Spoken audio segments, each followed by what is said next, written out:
This chapter is basically divided into two parts. The initial half talks about the different types of tissues that are found in human body, and the later part of the chapter it talks about three important animals: cockroach, earthworm and frog. Okay, तो वो animal वाला part बाद में देखेंगे, पहले हम tissue वाला part देखेंगे। कल हमने एक बहुत ह्यूज स्ट्रक्चर बनाया था टिश्यूज से related. Tissues are a group of cells together, लेकिन ये कहीं से भी उठाए हुए सेल्स नहीं है, ये वो सेल्स हैं who are having common structure, common origin and common function. और इसमें फिर हमें बताया गया है कि ह्यूमन बॉडी में 4 प्रकार के टिश्यूज हैं। कितने प्रकार के टिश्यूज है? 4 प्रकार के टिश्यूज है, starting with epithelial tissue, number 2 connective tissue, number 3 muscular tissue और नंबर 4 नर्व टिश्यू या नर्वस टिश्यू। सही है? ओके। कल आपने, आई होप आपने वो स्ट्रक्चर ड्रॉ किया था कि आपने? प्लीज टेल मी, वो फ्लो चार्ट हमने ड्रॉ किया था कल, ठीक है। मैंने थोड़ा सा आपको ये भी बताया था कि अगर पॉसिबल हुआ तो 2 बार और ड्रॉ कीजिए, थोड़ा आसान हो जाता है फिर समझने में। ओके, नाउ टुडे ऑनवर्ड हम धीरे धीरे ये एपिथेलियल टिश्यू है, कनेक्टिव टिश्यू है, ये सभी प्रकार के जो टिश्यूज हमने लिखे हैं इनका थोड़ा अभी हमें डिटेल में बात करना है। पहले कौन से टिश्यू का बात करेंगे हम, बोलिए?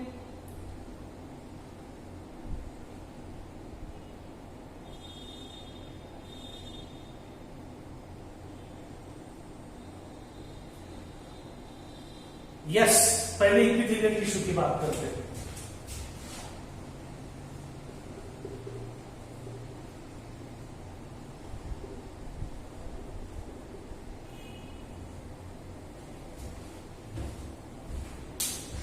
Epithelial tissue is acting like an extra cover to your notebook, to your textbook. जैसा हम नोटबुक्स को या टेक्स्ट बुक को, स्कूल में तो बहुत सारे स्कूल्स में कंपलसरी है कि नोटबुक या टेक्स्ट बुक को ये कवरिंग जरूरी है, कवर लगाना जरूरी है, ब्राउन होगा, व्हाइट होगा, प्लास्टिक होगा, whatever.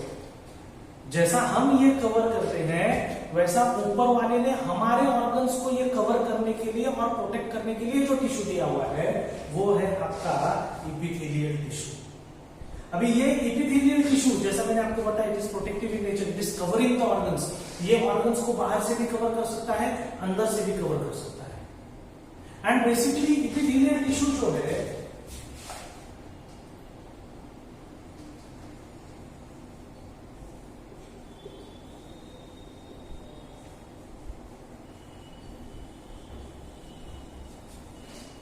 The cells of epithelial tissue are tightly packed with each other.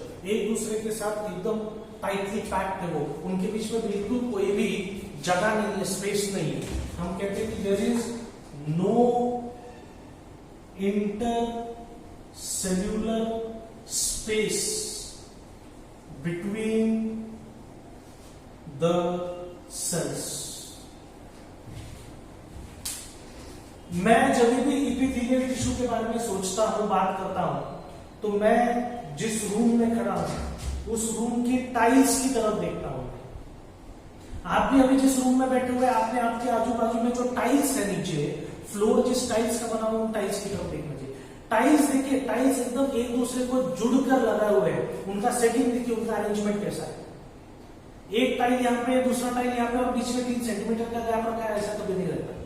Epithelial tissue ऐसा ही है, जिन सेल्स का ये बना हुआ है वो cells just like your tiles, they are compactly arranged next to each other, there is no intercellular, बीच में स्पेस बिल्कुल नहीं है। इसमें और एक अच्छी बात है,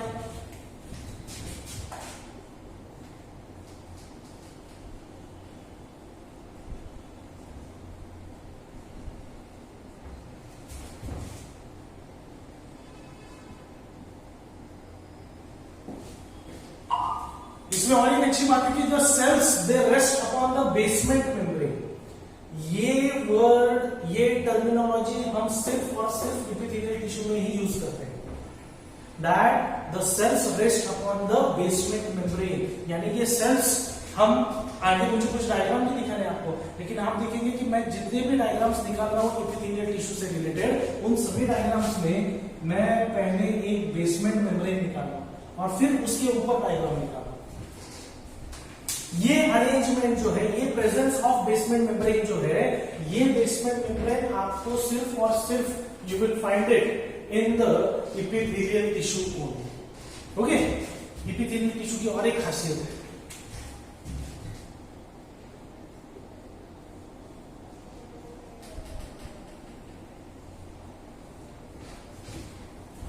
ये जानकारी टेक्स्ट बुक में नहीं है, हमारे पास होनी चाहिए। Epithelial tissue is avascular in nature. Avascular का मतलब क्या है? देखिए, अवैस्कुलर समझने के लिए पहले आपको वैस्कुलर का मतलब समझना चाहिए। वैस्कुलर ये वर्ड जब एनिमल्स से रिलेटेड यूज किया जाता है तो आपने क्या सोचना चाहिए? Vascular is related to vessels. Vascular is related to blood vessels. अगर हम किसी रीजन के बारे में कह रहे हैं कि this region is vascular in nature, इसका मतलब उस रीजन में बहुत बड़ी मात्रा में ब्लड वेसल्स है, इसका मतलब उस रीजन में बहुत बड़ी मात्रा में ब्लड सप्लाई है। लेकिन फिलहाल हम वैस्कुलर वर्ड नहीं यूज कर रहे, हम वर्ड कौन सा यूज कर रहे हैं? हम फिलहाल वर्ड यूज कर रहे हैं अवैस्कुलर। इसका मतलब ऐसा हुआ कि एपिथेलियल टिश्यू जो है, एपिथेलियल टिश्यू इज अवैस्कुलर, यानी उस टिश्यू को डायरेक्टली ब्लड सप्लाई नहीं है, डायरेक्ट ब्लड वेसल्स उसको अटैच नहीं है। मैंने आपको पहले ही बताया कि ये बात टेक्स्ट बुक में मेंशन नहीं है। Okay, it is not mention in the text book, लेकिन फिर भी एग्जाम में कई बार पूछा गया है। It is been asked multiple times in the examination. एक और एक पॉइंट मुझे याद आ रहा है जो टेक्स्ट बुक में नहीं है लेकिन पूछा जाता है, या उसके बारे में यहां वहां कहीं ना कहीं आप पढ़ लेंगे। जैसा एक बात यह है कि एपिथेलियल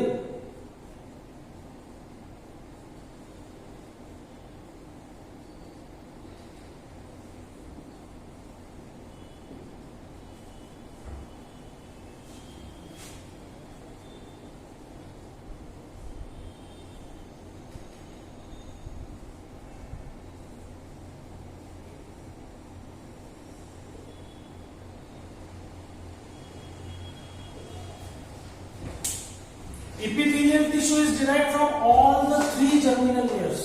आपको कल का लेक्चर अगर याद होगा, जर्मिनल लेयर्स, 3 जर्मिनल लेयर यानी ट्रिप्लोब्लास्टिक ऑर्गेनिज्म है।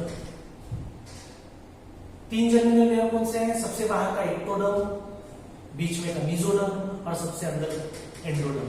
तो इन तीनों लेयर्स में जो सेल्स थे, ये सभी सेल्स यूज करके थोड़ा इन तीनों लेयर में से सेल्स यूज करके एपिथेलियल टिश्यू बनाया गया। ये इंफॉर्मेशन बाकी किसी भी टिश्यू के बारे में हम कहते नहीं। Avascular epithelial tissue, having basement membrane epithelial tissue, derived from all the 3 germinal layers epithelial tissue. और जैसा मैंने आपको बताया कि ये इंफॉर्मेशन ऐसे डायरेक्टली टेक्स्ट बुक में नहीं दिया हुआ, लेकिन ईयर 96 में, ईयर 2004 में, ईयर 2006 में और इसके अलावा कई बार इस प्रकार का इंफॉर्मेशन कहीं ना कहीं मेंशन किया गया है, कहीं ना कहीं पूछा गया है। किसके बारे में बात चल रही है? Epithelial tissue. और एपिथेलियल टिश्यू सबसे इंपॉर्टेंट बात,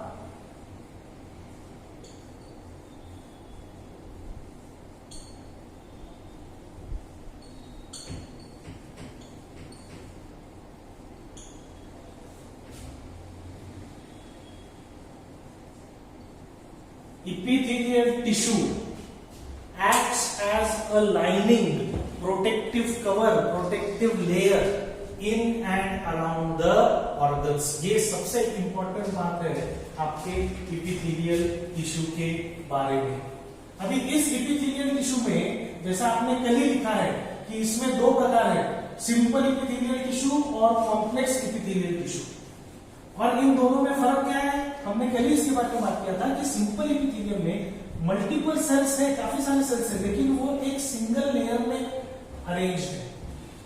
large number of cells arranged in a single layer. जैसा आगे मैं आपको एग्जांपल दे रहा हूं, आप जिस फ्लोर पे खड़े हैं, बैठे हुए हैं, उस फ्लोर की टाइल्स की तरफ देखिए, टाइल्स तो बहुत सारी है। मैं जिस रूम में अभी खड़ा हूं ये लेक्चर लेने के लिए 100 से ज्यादा टाइल्स है, लेकिन वो सभी टाइल्स कैसे एक सिंगल लेयर में अरेंज है। रेक्टेंगुलर रूम में ये बराबर एक सिंगल लेयर में अरेंज है। सिंपल एपिथेलियम में वैसा ही है, सेल्स कई सारे हैं लेकिन वो एक ही लेयर में अरेंज है। कंपाउंड एपिथेलियम में क्या है, बहुत सारे सेल्स है लेकिन वो मल्टी लेयर है। घर के बाहर कैसा कंपाउंड रहता है जिसपे ब्रिक्स एक के ऊपर एक रखी हुई रहती है, कंपाउंड एपिथेलियम में वैसा ही है। कंपाउंड एपिथेलियम में सेल्स जो है वो एक के ऊपर एक अरेंज रहते हैं। सॉरी, कंपाउंड एपिथेलियम के बारे में आपको आज बात नहीं करना है। Today we will talk about simple type of epithelial tissue. और सिंपल एपिथेलियम में पहला कंसर्न हमारा जो है वो है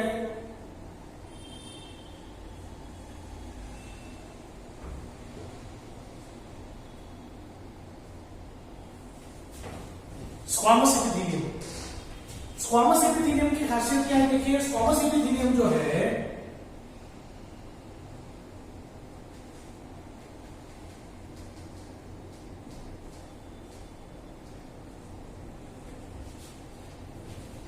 इनके सेल्स, देखिए आप टिश्यू की बात कर रहे हैं, tissue is a group of cells together, लेकिन when we talk about squamous epithelial cells, the cells are not having one specific shape.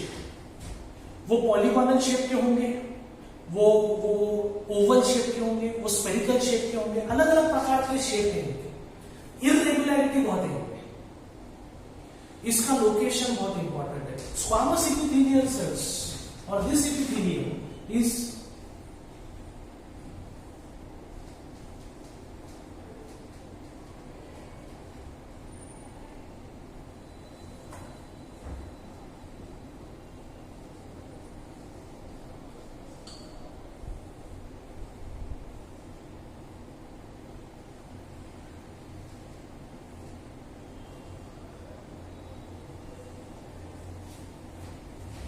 Location ध्यान में रखना बहुत ही इंपॉर्टेंट है। Inner lining of blood vessel and air sacs of lungs. आपने अगर location ध्यान में रखा तो आपको उनका फंक्शन ध्यान में रखने को आसान हो जाएगा। Inner lining of blood vessel, अगर ये ब्लड वेसल है, इसके अंदर ब्लड बह रहा है, तो inner lining of the blood vessel यानी ये पार्ट, ये मैं कलर्ड पेन से जो दिखा रहा हूं, ये आपका स्क्वामस एपिथेलियम का टिश्यू है जो अंदर की तरफ प्रेजेंट है। या फिर दूसरा में एग्जांपल दिया गया था air sacs of lungs. Lungs के अंदर जो एयर सैक्स रहती है, ये देखिए ये ऐसी रहती है, एल्वियोलाई कहते हैं आप उसका इंटरनल लाइनिंग जो है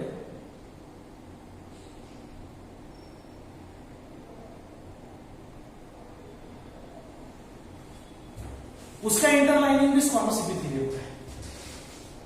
अभी इसके लोकेशन से हमें इसका फंक्शन कैसे समझ में आएगा, देखिए ब्लड वेसल में ब्लड है, इस ब्लड में से न्यूट्रिएंट्स, सेल को न्यूट्रिएंट्स मिलते हैं, सेल को अलग अलग प्रकार के एंजाइम्स मिलते हैं, सेल को अलग अलग प्रकार के हार्मोन्स दिए जाते हैं from blood to cell. At the same time cell excretory matter देता है, सेल अलग अलग प्रकार के हार्मोन्स और कई सारी चीजें सेल भी ब्लड के अंदर रिलीज करता है। तो ये गिव एंड टेक क्यों पॉसिबल है? It is possible, it is help by the squamous epithelium. Okay, squamous epithelium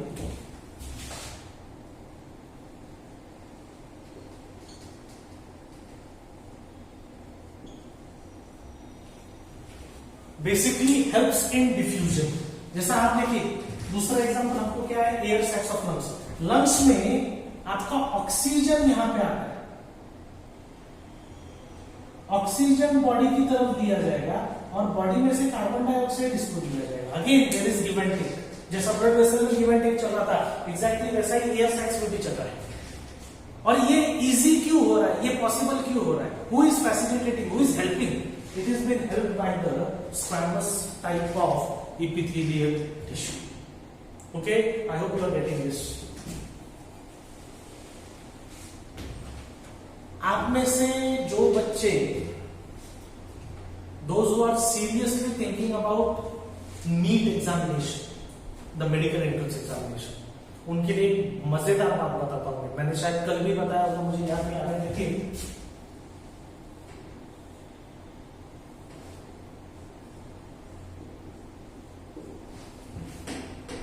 NCERT के बायोलॉजी टेक्स्ट बुक में पेज नंबर 101 अगर आप देखेंगे, अभी मत देखिए, बाद में देखिए, मैं जस्ट आपको बता रहा हूं. Page number 101, it starts with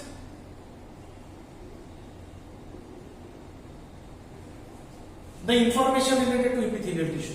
तो एक 7-8 लाइन में उन्होंने एपिथेलियल का एक जनरल इंफॉर्मेशन दिया हुआ.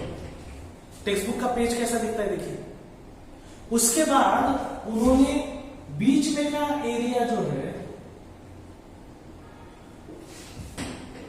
उसमें 3-4 अलग अलग इमेजेस दी हुई है, फिगर्स दिए हुए हैं. स्क्वामस एपिथेलियम कैसा दिखता है, आपका क्यूबॉइडल एपिथेलियम कैसा दिखता है, आपका कॉलमनर एपिथेलियम कैसा दिखता है, ऐसे 3-4 आड़े टेढ़े इमेजेस उन्होंने दी. और फिर उन फिगर्स के नीचे the last part of the page,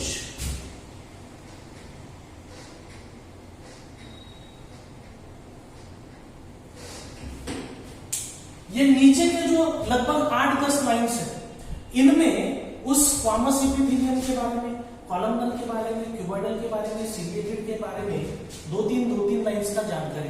these are hardly 10 lines, but you will be surprised to know, ये ऊपर के जो 10 लाइन्स है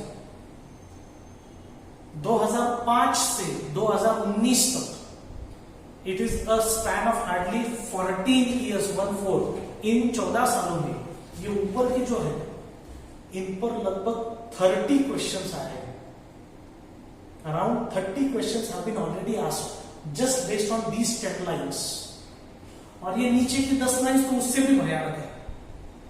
2005 से 2019 तक मेडिकल एंट्रेंसेस जो हो रहे थे इंडिया में, पहले तो बहुत सारी थी, अभी पिछले 3-4 साल से नीट एग्जाम हो रही है, लेकिन 2005 से 2019 तक नीचे ये जो स्क्वामस के बारे में इंफॉर्मेशन है, कॉलमनर, सिलिएटेड, इनके बारे में जो इंफॉर्मेशन है, उतने 10 लाइन्स पे मोर देन 50 से ज्यादा अलग अलग सवाल पूछे गए हैं सिर्फ और सिर्फ इन 10 लाइन्स में.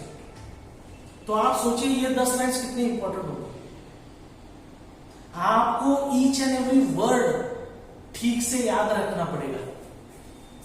समझ गया हम किसकी बात कर रहे हैं? एपिथेलियल टिश्यू की. वैसा तो ये पूरा चैप्टर इंपॉर्टेंट है, मैं सिर्फ इसकी बात नहीं, but I just want to impress upon you कि how even the smallest of the word can be used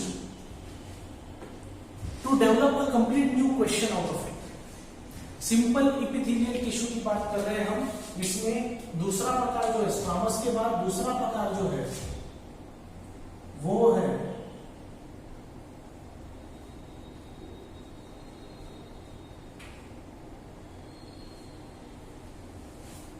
The second thing is cuboidal epithelium. Cuboidal epithelium tissue जो है, नाम से समझ में आना चाहिए कि क्यूब शेप्ड सेल्स. क्यूब समझते क्या?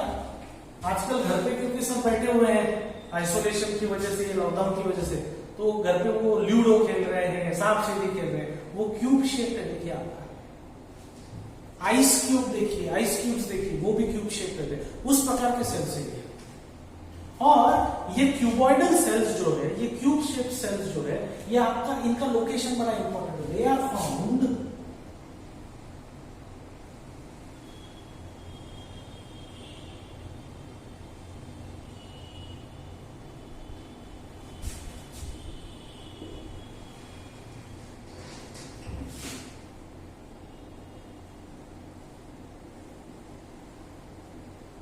लोकेशन देखिए, they are found in the nephrons of kidney. Nephrons word याद आ रहा है क्या आपको? आप में से जिन लोगों का स्टैंडर्ड 10th हुआ होगा, स्टैंडर्ड 10th में नेफ्रॉन्स का डायग्राम है.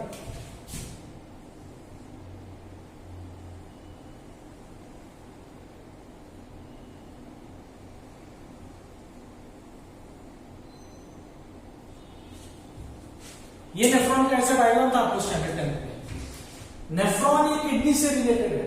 नेफ्रॉन का काम या किडनी का काम है यूरिन बनाना। आगे हमें एक बहुत बढ़िया चैप्टर है जो हमें ये किडनी का फंक्शनिंग डिटेल में बताता है, एक्सक्रीशन वाला चैप्टर है वो। लेकिन अभी मुझे जस्ट आपको एक सिंपल बात ये बतानी है कि किडनी का काम क्या है। हमारे बॉडी में कुछ टॉक्सिक मटेरियल बनता है, ये अलग अलग प्रकार के बॉडी में जो मेटाबॉलिज्म्स चलते हैं ड्यूरिंग दैट टाइम किडनी में कुछ मेटाबॉलिक वेस्ट टॉक्सिक मटेरियल बनता है। इस टॉक्सिक मटेरियल को ब्लड में से निकालकर उसको डाइल्यूट करके in the form of urine बाहर भेज देना, ये किडनी करता है। और हम जब कहते हैं कि यूरिन फॉर्मेशन किडनी का काम है, किडनी के अंदर एक्चुअली ये काम जो करते हैं वो है आपके नेफ्रॉन्स।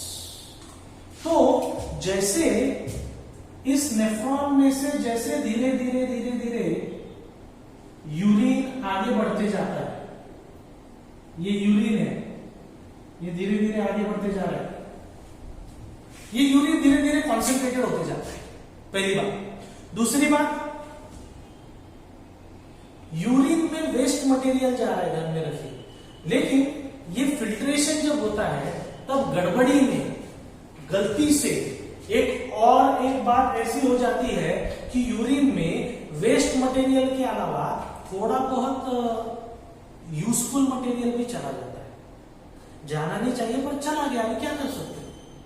तो इसलिए as the urine is moving ahead, वो यूजफुल मटेरियल जो है वो बॉडी में फिर से उसका क्या किया जाता है, बॉडी में फिर से उसका रीएब्सॉर्प्शन किया जाता है। क्या किया जाता है? Reabsorption. Eight the same time body के अगर ध्यान में आया कि अरे थोड़ा सा वेस्ट मटेरियल अभी भी बॉडी में पड़ा है, वो यूरिन में डाल दो, तो वो वेस्ट मटेरियल नेफ्रॉन के अंदर जो यूरिन जा रहा है उसमें फिर से डाला जाता है। ये सिक्रीशन और एब्सॉर्प्शन क्यों पॉसिबल हो रहा है?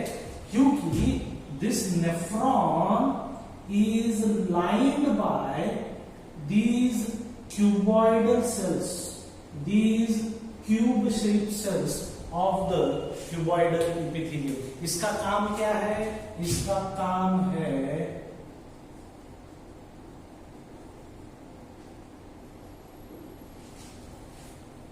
मैंने आपको पहले ही बताया, लोकेशन ध्यान में रहेंगे, लोकेशन ध्यान में रहेगा तो उसका फंक्शन, उस इपिथेलियम का फंक्शन ध्यान में रखना भी आसान हो जाएगा। ओके, हमने पहला बात किया स्क्वामस इपिथेलियम के बारे में, दूसरा हमने बात किया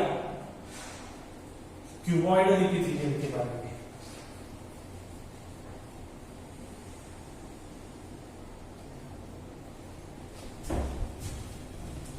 तीसरा इंपॉर्टेंट इपिथेलियल टिश्यू जो है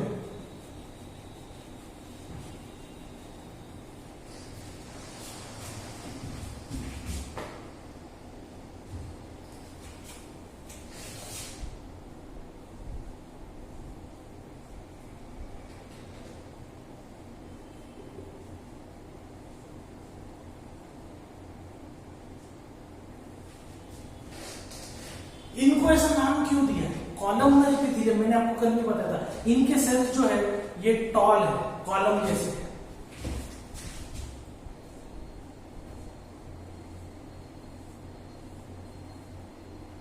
मैंने आपको पहले बताया था इपिथेलियल टिश्यू की खासियत ऐसी है कि नीचे हमेशा बेसमेंट मेम्ब्रेन मिलेगा। ओके, ये tall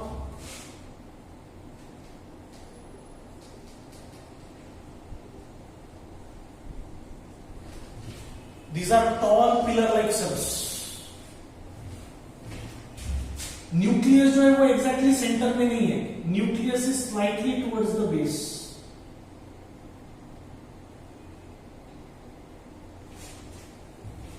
it is slightly towards the base. और इनका लोकेशन देखिए यहां पे, columnar epithelium is found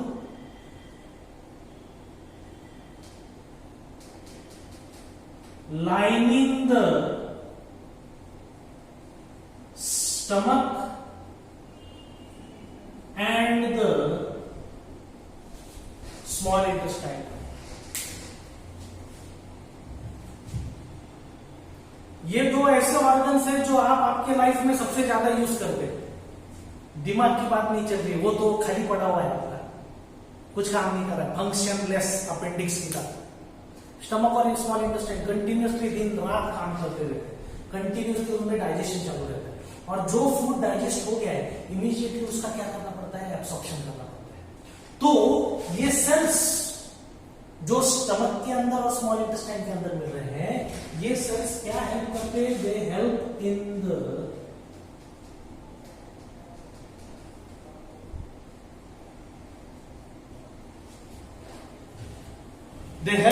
the absorption as well as secretion of the material। दोनों चीजों में ये हेल्प करते हैं, समझ रहे हैं?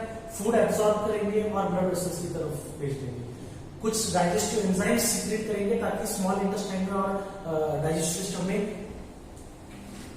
स्टमक में डाइजेशन अच्छा हो। इनसे ही related you are having what is called as the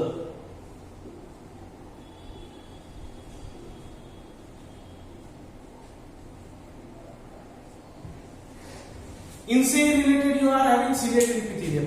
मेरा स्टेटमेंट सुनिए, ciliated epithelium is modified type of columnar epithelium. Columnar जैसा ही है ये सीलिएटेड। आपने अगर मुझे ड्रॉ करने को कहा कि सर सीलिएटेड इपिथेलियम ड्रॉ करके दिखाइए, उसके सेल्स ड्रॉ करके दिखाइए, मैं आपको फिर से यही डायग्राम दिखाने वाला हूं जो मैंने कॉलमनर में दिखाया था। सिर्फ एक इंपॉर्टेंट डिफरेंस ऐसा है, सीलिएटेड इपिथेलियम के सेल्स भी टॉल है, कॉलम लाइक है, पिलर लाइक है, इतना ही इसमें फर्क है कि they are showing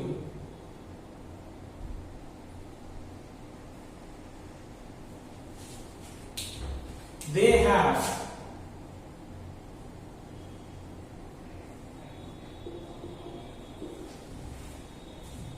they are having these hair like projections called as cilia। और ये सीलिया क्या करते हैं, ये सीलिया एक प्रकार का वेव जनरेट करते हैं, ये सब एक साथ बीट करते हैं, और ये जिस एरिया में है उस एरिया में ये एक प्रकार का वेव जनरेट करते हैं। किस लिए, इनको कुछ मटेरियल यहां से वहां मूव करना है, तो उस मटेरियल को मूव करने के लिए ये ऐसा एक प्रकार का वेव करंट वहां पे डेवलप करते हैं। इसका लोकेशन देखिए क्या है,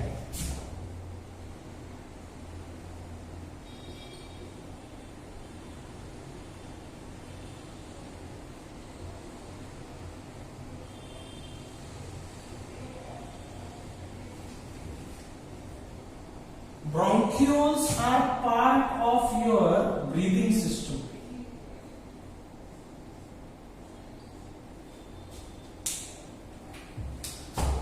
ये यहां ये एयर पैसेज को हेल्प करेंगे। इनका वेवी नेचर जो है, ये वेवी नेचर से ये एयर के पैसेज को हेल्प करेंगे। फैलोपियन ट्यूब स्टैंडर्ड 10th में ह्यूमन रिप्रोडक्शन का चैप्टर था आपको। ह्यूमन रिप्रोडक्शन में फीमेल रिप्रोडक्टिव सिस्टम हम जब देखते हैं तो फीमेल रिप्रोडक्टिव सिस्टम में मेन चीज जो है वो है यूटरस, और यूटरस से निकलता है आपका, ये है फैलोपियन ट्यूब। यहां पे है ओवरी, ओवरी रिलीज करता है एग, लेकिन एग देखिए, एग जो है ये फैलोपियन ट्यूब के बाहर है। फैलोपियन ट्यूब के अंदर क्योंकि आपके ये सीलिएटेड इपिथेलियम है, मैं ये कौन सा पार्ट निकाल रहा हूं, मैं ये सीलिया वाला पार्ट निकाल रहा हूं। देखिए fallopian tube is internally lined by ciliated epithelium. ये सीलिएटेड इपिथेलियम के सीलिया जो है ये एक ऐसा वेवी पैटर्न बनाएंगे, जिस वेव की वजह से धीरे धीरे ये एग जो है ये इनकी तरफ खींचा चला जाएगा, और अल्टीमेटली एक स्पेसिफिक लोकेशन पे आके इस एग को यहां पे प्लेस किया जाएगा। समझ रहे आप? ओके, तो इसलिए that's why this cilia are present, because the cilia they help in producing a kind of current. Current यानी वो इलेक्ट्रिसिटी वाला करंट नहीं, वेव करंट की बात करो। एक प्रकार का वेव वहां जनरेट होता है जिसकी वजह से अलग अलग प्रकार का मटेरियल जो है उस मटेरियल को आप एक जगह से दूसरी जगह ट्रांसपोर्ट या ट्रांसफर कर सकते हैं। ये किसके बारे में था? ये सीलिया के बारे में था, ये सीलिएटेड एपिथेलियल टिश्यू के बारे में था। एक लास्ट चीज देखेंगे और हम इस वीकेंड के लिए रुक जाएंगे। I am very thankful to you for your patience. मुझे पता है आप में से काफी लोगों ने जिन्होंने मैथ्स का लेक्चर किया, मैथ्स का लेक्चर बहुत हेवी हो जाता है। I don't blame you, it is a wonderful subject but it requires large amount of hard work. Okay, just next 2-3 minutes you give me and then we will stop। Epithelial tissue में last प्रकार जो है वो है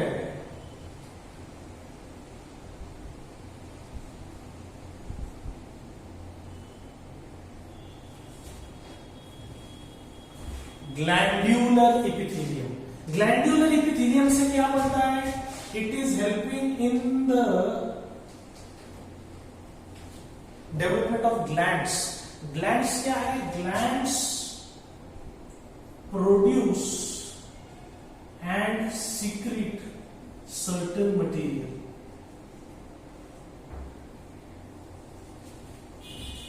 आई am thinking of sweat glands. वो sweat बनाते हैं, they produce the sweat, they secrete the sweat. At the same time I am thinking about my thyroid gland. I hope you know there is a thyroid gland. Thyroid gland hormones बनाता है, उसके जो chemicals, वो जो chemicals बनाता है, thyroid gland जो fluids बनाता है उन्हें हार्मोन्स कहते हैं। तो कुछ ना कुछ मटेरियल प्रोड्यूस करो और सीक्रेट करो, ये काम किसका है? ग्लैंड्स का है। ये ग्लैंड्स जिस टिश्यू के बने हुए हैं उस टिश्यू को कहते हैं ग्लैंड्यूलर इपिथेलियम। अभी ये ग्लैंड्यूलर इपिथेलियम में दो प्रकार है।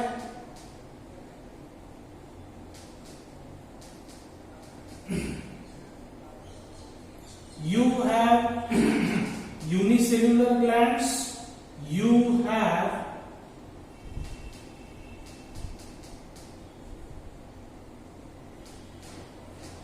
multicellular glands। यूनिसेलुलर ग्लैंड्स का एग्जांपल हमको पता रहना चाहिए।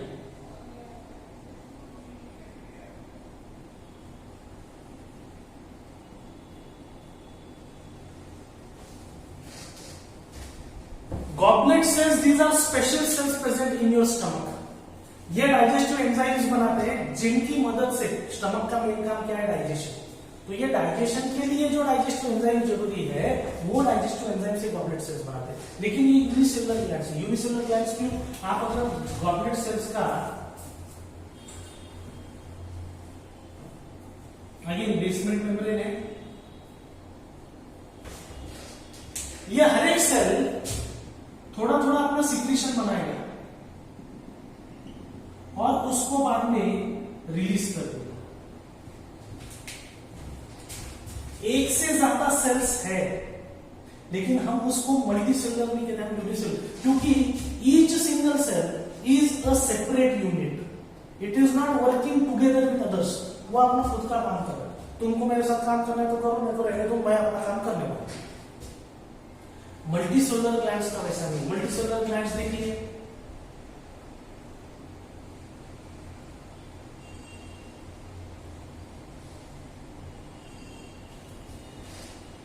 सलाइवरी ग्लैंड्स जो है ये बहुत सारे सेल्स एक साथ आकर एज वन सिंगल यूनिट जब काम करते हैं, ये देखिए multiple cells coming together and then forming one single gland, that is called as a multicellular gland। Glandular epithelium के बारे में बात करते हैं। ग्लैंड्स का और एक डिस्क्रिप्शन है, ग्लैंड्स का और एक क्लासिफिकेशन है।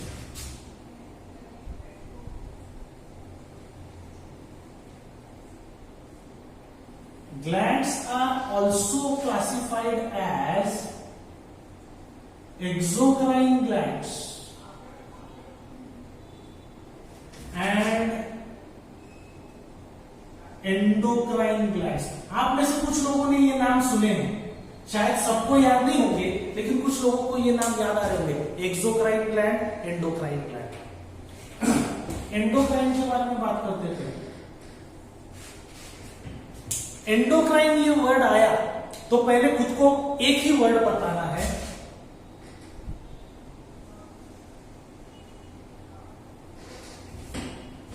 क्या वर्ड है वो? Endocrine glands are ductless glands. कैसे ग्लैंड्स है वो? डक्टलेस। डक्टलेस का मतलब क्या है? इनके पास डक्ट्स नहीं है। डक्ट्स यानी क्या है? एक्चुअली डक्ट्स यानी पॉकेट्स है। अभी देखिए मैंने आज टी शर्ट पहना है, इस टी शर्ट को पॉकेट्स नहीं। तो मैं अगर ग्लैंड हूं, मेरा काम क्या है? To produce some hormone, to produce some fluid, to produce some chemical. तो मैंने केमिकल तो प्रोड्यूस कर लिया, लेकिन उसको स्टोर करने के लिए मेरे पास पॉकेट्स नहीं है, मेरे पास क्या है? डक्ट्स नहीं है। इसका मतलब एंडोक्राइन ग्लैंड जो है वो जब भी कुछ मटेरियल प्रोड्यूस करेंगे, वो प्रोड्यूस करने के बाद they can not store. These cannot store their material. So material is produced and immediately it is released into the blood. Okay? Store करने के लिए जेब ही नहीं है, पॉकेट ही नहीं है, तो स्टोर करेंगे कहां? ओके, एक एग्जांपल है यहां पे। आपने शायद ये नाम सुना होगा,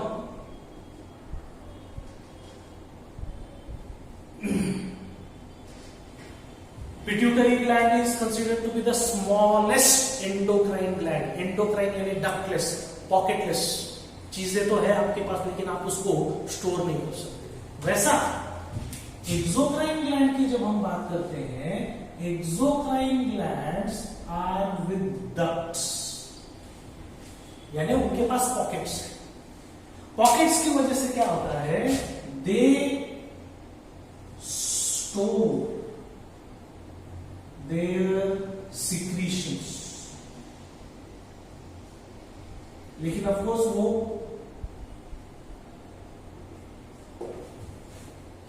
वो टेम्परेरी स्टोरेज रहता है। ओके, आपने पेन लिया, आपके पॉकेट में डाल दिया, वो टेम्परेरी स्टोरेज है, जब जरूरत पड़ेगी आप निकाल नहीं पाए। वैसा एक्सोक्राइन ग्लैंड्स वो जो कुछ बनाते होंगे, जैसा मुझे एक एग्जांपल याद आ रहा है,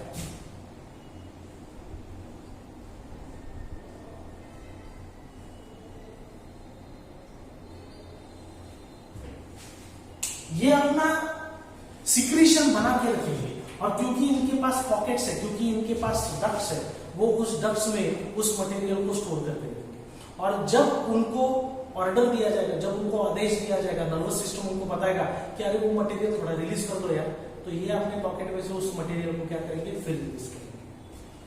तो depending on whether you have the ducts और whether you don't have the ducts, depending on that glands का एक क्लासिफिकेशन किया गया है, exocrine gland and endocrine gland. Glands का और एक क्लासिफिकेशन है, लेकिन मुझे आज उसके बारे में बात नहीं करना है, हम यहाँ पे रुक जाएंगे। ऑलरेडी बहुत सारा इंफॉर्मेशन आ चुका है आपके पास। I hope you are writing this, I hope you will be revising this. You have 1.5 day. Okay, तो थोड़ा सा रिवाइज भी कीजिए। मंडे जब हम बात करेंगे, एपिथेलियल टिश्यू अब तक कंप्लीट नहीं हुआ है, पहले हमें ग्लैंड्यूलर एपिथेलियम पूरा करना है, उसके बाद हमें कंपाउंड एपिथेलियम पूरा करना है, तब जाके आपका एपिथेलियल टिश्यू का पार्ट खत्म होगा, और तब जाके हम कनेक्टिव टिश्यू स्टार्ट कर पाएंगे। ठीक है, I will stop here today. Again thank you for your patience. Have a good day ahead. Stay safe and stay at home. Thank you very much.